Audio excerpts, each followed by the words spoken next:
Un matin ordinaire. Une gare pleine de bruit, de pas pressés, de vies qui se croisent sans se voir. Puis, un détail minuscule. Des doigts d'enfant qui bougent en silence. Un geste que personne ne remarque, sauf un chien. Ce qu'il comprend à cet instant déclenche une chaîne d'événements que personne n'aurait pu imaginer.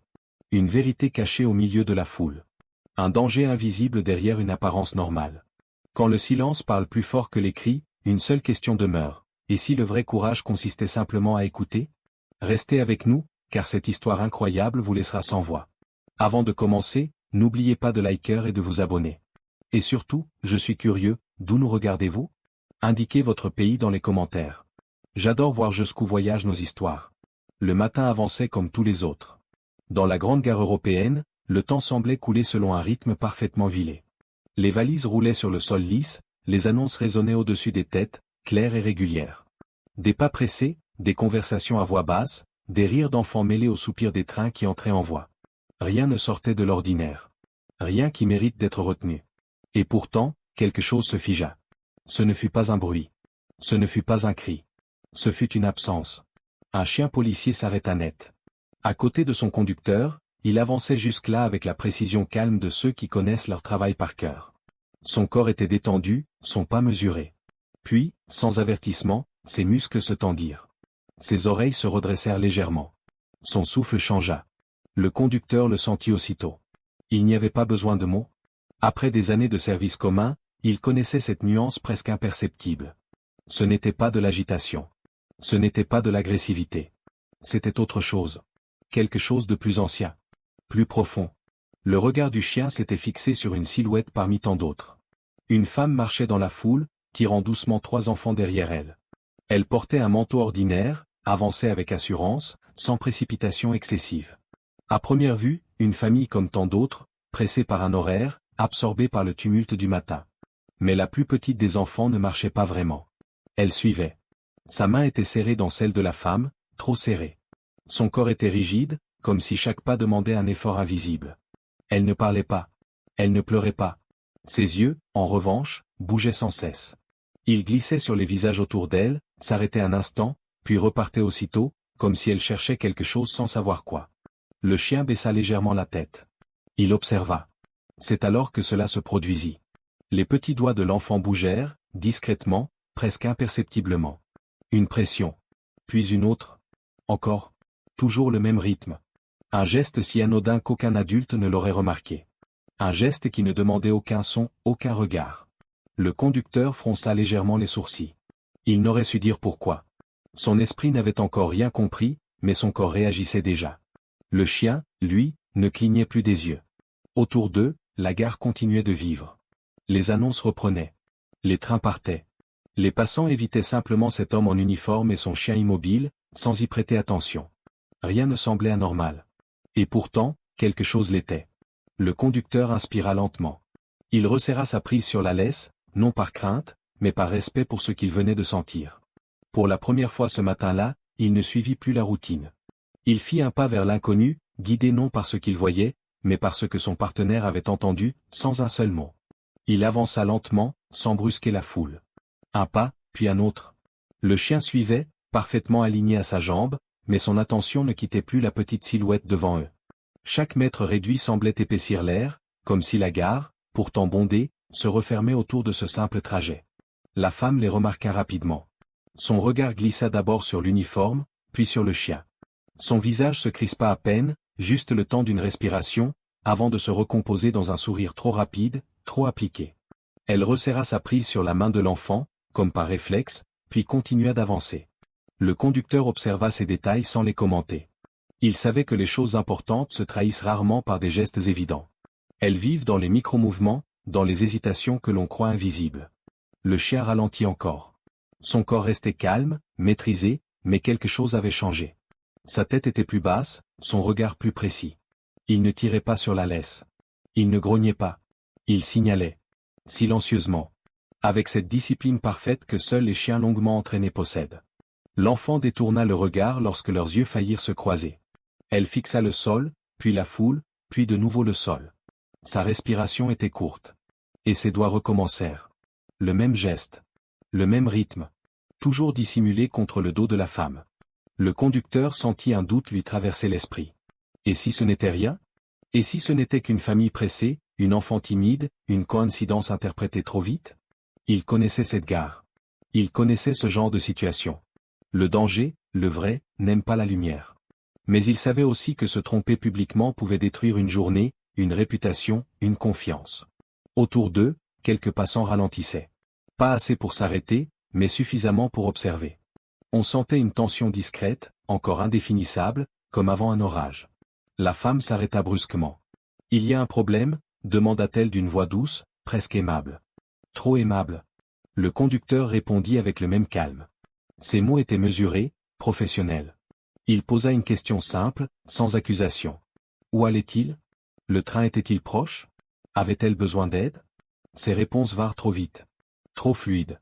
Et surtout, elles ne correspondaient pas à ses gestes. Son corps disait autre chose que sa voix. Son regard cherchait déjà une issue. Le chien se plaça légèrement devant l'enfant. Pas pour attaquer.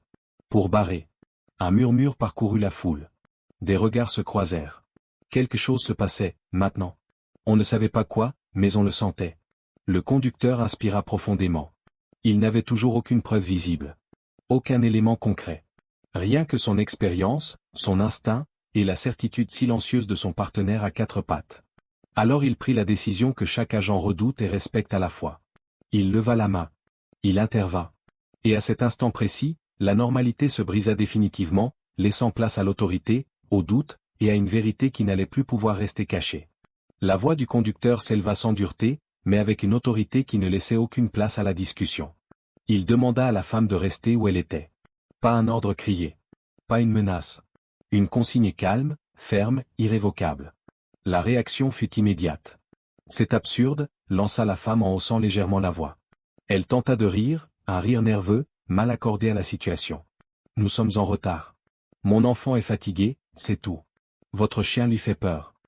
Comme pour contredire ces mots, le chien s'avança d'un demi-pas et se plaça devant l'enfant. Son corps formait une barrière parfaite. Il ne montrait aucune agressivité. Sa posture était droite, stable, presque protectrice. Il ne grognait pas. Il ne bougeait plus. L'enfant leva les yeux. Pendant une fraction de seconde, son regard croisa celui du chien. Sa respiration se bloqua, puis changea. Quelque chose se relâcha dans ses épaules. Sa main glissa légèrement hors de celle de la femme. La peur était toujours là, mais elle n'était plus seule. Autour d'eux, le silence gagnait du terrain. Les annonces continuaient de résonner au loin, mais plus personne n'y prêtait attention. Les passants s'étaient arrêtés, formant un cercle discret.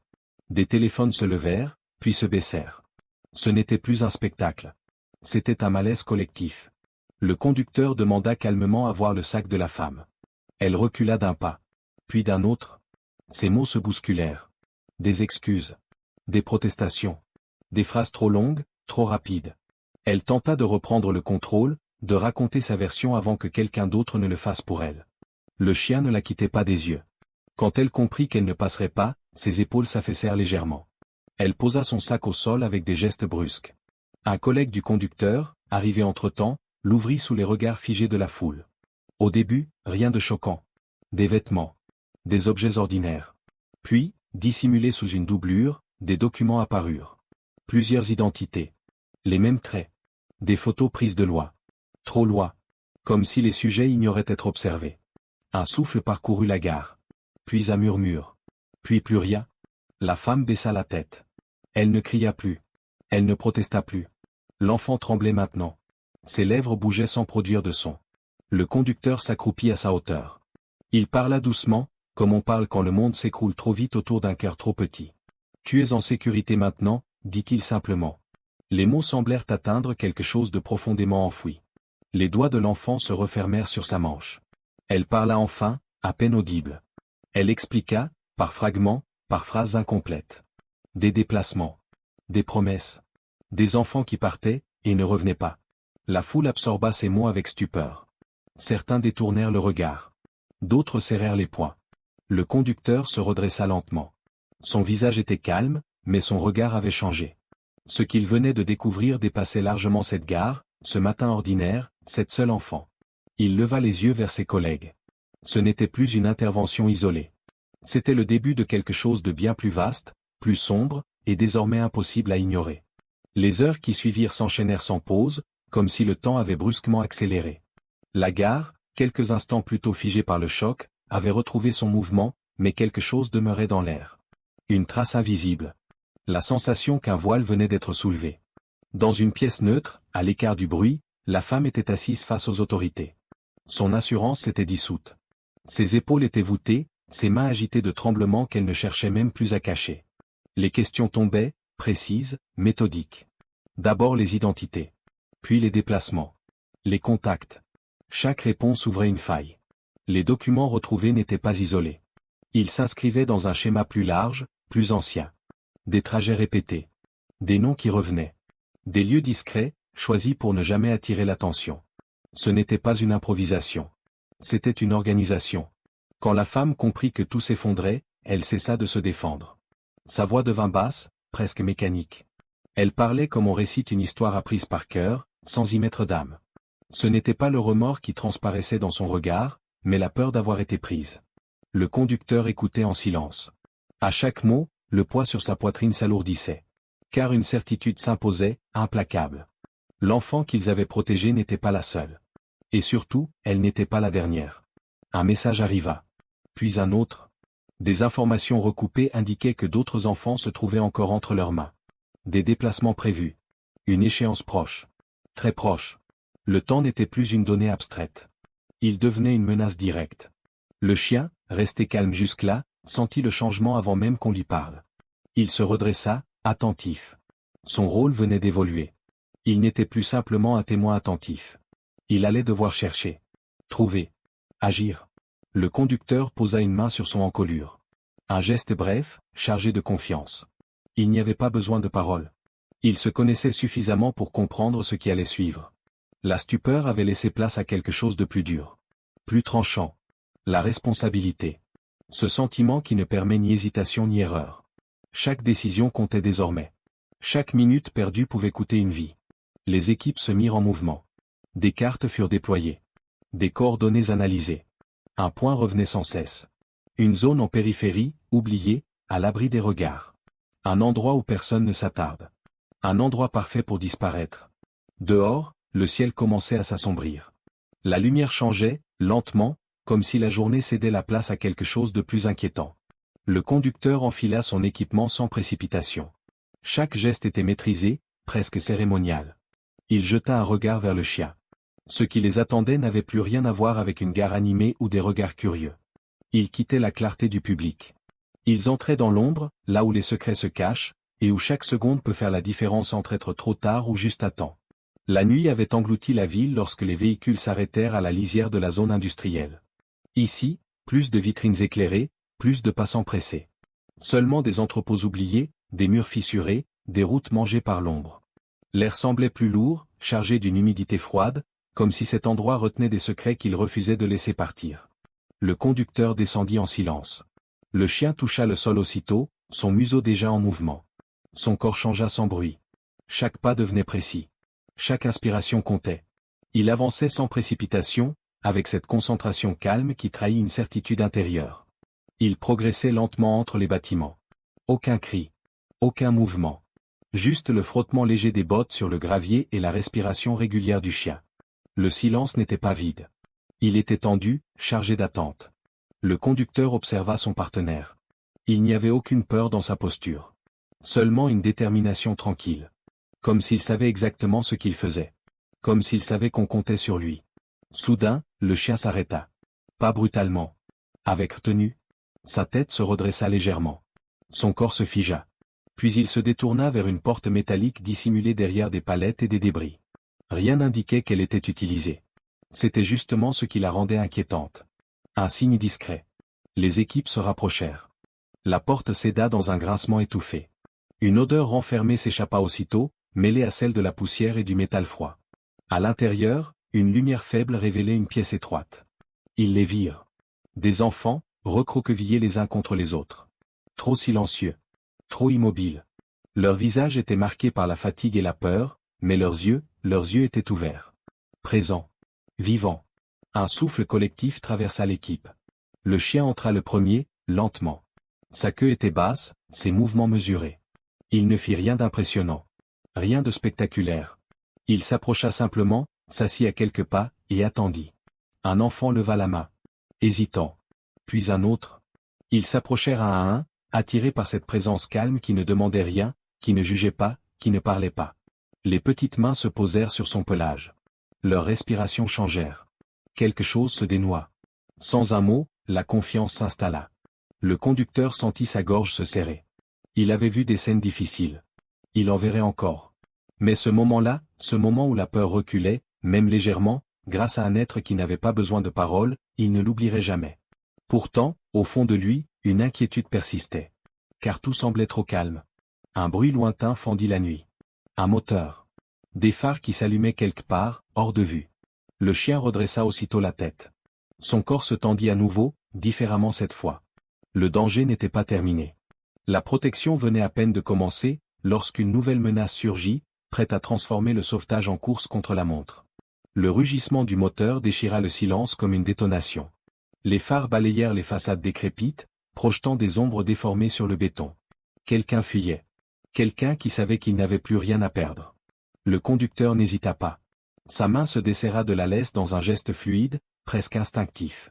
Un mot bref, murmuré plus coordonné. Le chien réagit aussitôt. En une fraction de seconde, sa posture changea. La douceur qui avait rassuré les enfants s'effaça, remplacée par une concentration tranchante, maîtrisée, parfaitement canalisée. Il partit. Ses pattes frappaient le sol avec une puissance silencieuse. Pas de grognement inutile. Pas de rage. Seulement une trajectoire claire, précise, dictée par des années d'entraînement et une confiance absolue. Le conducteur courait derrière, son souffle rapide, son regard fixé sur cette silhouette qui filait entre les bâtiments. La poursuite n'avait rien de chaotique en apparence. Elle était rapide, oui, mais surtout maîtrisée. Le chien anticipait chaque virage, chaque obstacle. Une benne renversée. Un portail à demi ouvert. Un passage étroit. Il s'adaptait sans ralentir, comme s'il lisait l'espace avant même de l'atteindre. Le suspect se retourna une seconde. Juste une. Il vit la distance se réduire inexorablement. Il paniqua. Sa trajectoire devint irrégulière. C'est toujours à cet instant que tout bascule. Le chien bondit. Pas pour mordre aveuglément. Pas pour détruire. Il visa précisément, saisissant le tissu du bras, déséquilibrant la fuite sans provoquer la chute brutale. Le corps humain trébucha, perdit son élan, s'effondra sur le côté dans un bruit sourd. Le moteur cala. La course prit fin. Le conducteur arriva quelques secondes plus tard. Son cœur battait fort, mais ses gestes restaient sûrs. Il immobilisa l'homme sans violence excessive, suivant chaque procédure à la lettre. Le chien se plaça immédiatement entre eux, vigilant, immobile, prêt mais retenu. Il n'y eut pas de cris. Pas de coups superflus. Seulement le claquement métallique des menottes. Autour d'eux, les autres agents se rapprochaient. La menace venait d'être neutralisée. Définitivement. Le conducteur posa une main ferme sur le flanc du chien. Celui-ci relâcha aussitôt la tension, revenant à cet état calme qui le caractérisait tant. Sa respiration était rapide, mais ses yeux restaient clairs, concentrés. Ils se regardèrent un instant. Aucun mot ne fut échangé. Il n'y en avait pas besoin. Tout avait été fait exactement comme il le fallait. Ni plus, ni moins. Dans l'air froid de la nuit, une certitude s'installa. La fuite était terminée. Le danger immédiat aussi. Et pour la première fois depuis des heures, le conducteur sentit quelque chose céder en lui. Une pression invisible, enfin relâchée. La place se libérait pour autre chose. Pour le soulagement. Pour l'émotion retenue trop longtemps. La tempête se dissipait. Et derrière elle, lentement, commençait à apparaître l'espace nécessaire pour laisser les vies sauvées, respirer de nouveau. Lorsque tout fut enfin sous contrôle, le monde sembla ralentir de lui-même. Les lumières étaient plus douces. Les voix plus basses. Comme si chacun comprenait, sans le dire, que ce moment exigeait du calme. Les enfants furent enveloppés dans des couvertures, guidés vers un espace sûr. On leur tendit des boissons chaudes, des paroles rassurantes, des gestes simples mais essentiels. Certains parlaient à peine.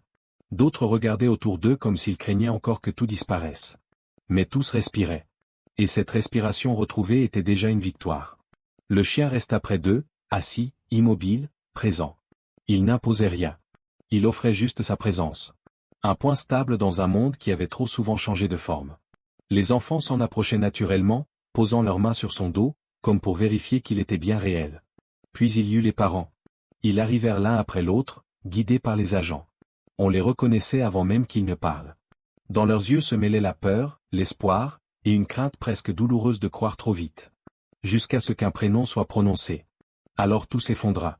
Une mère tomba à genoux, serrant son enfant contre elle, sanglotant sans chercher à se retenir. Un père resta immobile un instant, comme figé, avant de prendre son enfant dans ses bras avec une force silencieuse, comme s'il avait peur qu'on le lui enlève encore. Les mots étaient inutiles. Les corps parlaient à leur place. Le conducteur observait de loin. Il ne cherchait pas à être vu. Il se tenait légèrement en retrait, le chien à ses côtés. Il sentait une chaleur étrange lui envahir la poitrine. Ce n'était pas de la fierté éclatante. C'était plus profond, plus humble. La conscience d'avoir été à la bonne place au bon moment, et surtout, d'avoir écouté. La petite fille, celle dont les doigts avaient parlé quand la voix n'osait pas, s'approcha doucement. Elle ne courait pas. Elle marchait lentement, comme si elle voulait que chaque pas compte. Elle s'accroupit devant le chien et le regarda longuement. Puis elle posa son front contre le sien. Elle ne dit pas merci à voix haute. Elle n'en avait pas besoin. Ses bras se glissèrent autour de son cou dans une étreinte brève, sincère, sans peur. Le chien resta parfaitement immobile, ne faisant bouger que sa queue, lentement, presque timidement. Le conducteur détourna le regard une seconde. Il pensa à tout ce qui aurait pu ne jamais arriver. À ce geste ignoré. À ce doute écarté. À cette routine suivie sans question. Et il comprit alors que certaines vies se transforment non pas à cause de grandes décisions, mais parce que quelqu'un accepte de s'arrêter. Autour d'eux, les voix se mêlaient désormais à des rires nerveux, à des soupirs de soulagement. La nuit semblait moins lourde. Le froid moins mordant. Les enfants partaient. Les familles se reformaient. Et dans ce calme fragile, une certitude silencieuse s'imposait. Ce qui s'était joué ici ne s'arrêtait pas à un sauvetage. Cela allait bien au-delà. La question n'était plus seulement ce qui s'était passé, mais ce que cela signifiait désormais. Le temps avait repris son cours. La gare ressemblait de nouveau à ce qu'elle avait toujours été. Des voyageurs pressés. Des annonces claires. Des valises qui roulaient sans s'arrêter. À première vue, rien ne rappelait ce qui s'y était joué quelques jours plus tôt. Et pourtant, pour ceux qui avaient été là, plus rien n'était exactement pareil. Le conducteur marchait lentement le long du quai, le chien à ses côtés. Leurs pas étaient détendus, presque ordinaires. Mais dans son esprit, chaque détail semblait désormais chargé de sens. Un regard. Un geste discret. Un silence trop long. Il pensait à ces signaux que l'on ne remarque pas quand on ne prend pas le temps de regarder vraiment. À ces appels qui ne font pas de bruit. Il comprenait mieux, maintenant. Le courage n'est pas toujours dans les cris. Il se cache parfois dans des doigts qui tremblent, dans un regard qui ose chercher de l'aide, dans un geste répété sans savoir si quelqu'un le verra. Et ce jour-là, quelqu'un l'avait vu. Ou plutôt, quelqu'un l'avait entendu. Le chien avançait calmement, indifférent à toute forme de reconnaissance. Il ne portait aucune médaille visible. Aucun regard ne se posait sur lui avec insistance. Et pourtant, il avait accompli ce que peu savent faire. Il avait écouté ce que personne n'entendait. Il avait prêté attention à l'invisible. Pour le conducteur, c'était cela, le véritable héroïsme. Pas le bruit, pas la force, mais la présence. Cette capacité rare à rester attentif quand tout pousse à regarder ailleurs. Un léger mouvement attira son regard. Près de l'entrée, une famille attendait. Les parents se tenaient droits, paisibles. Et entre eux, la petite fille. Elle n'avait plus cette rigidité dans le corps. Ses épaules étaient détendues. Ses yeux clairs. Elle s'approcha doucement, tenant quelque chose dans sa main. Elle s'arrêta devant le chien et lui tendit l'objet. C'était simple. Presque insignifiant pour un adulte. Un petit souvenir. Un symbole choisi avec sérieux. Quelque chose qui disait sans mots, je me souviendrai.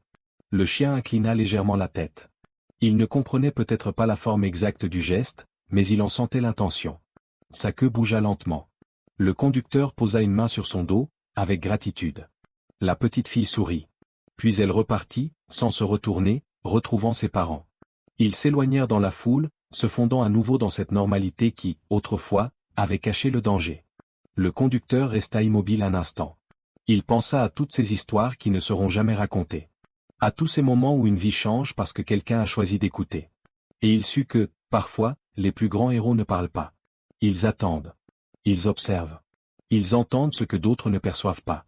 Avant de partir, il inspira profondément.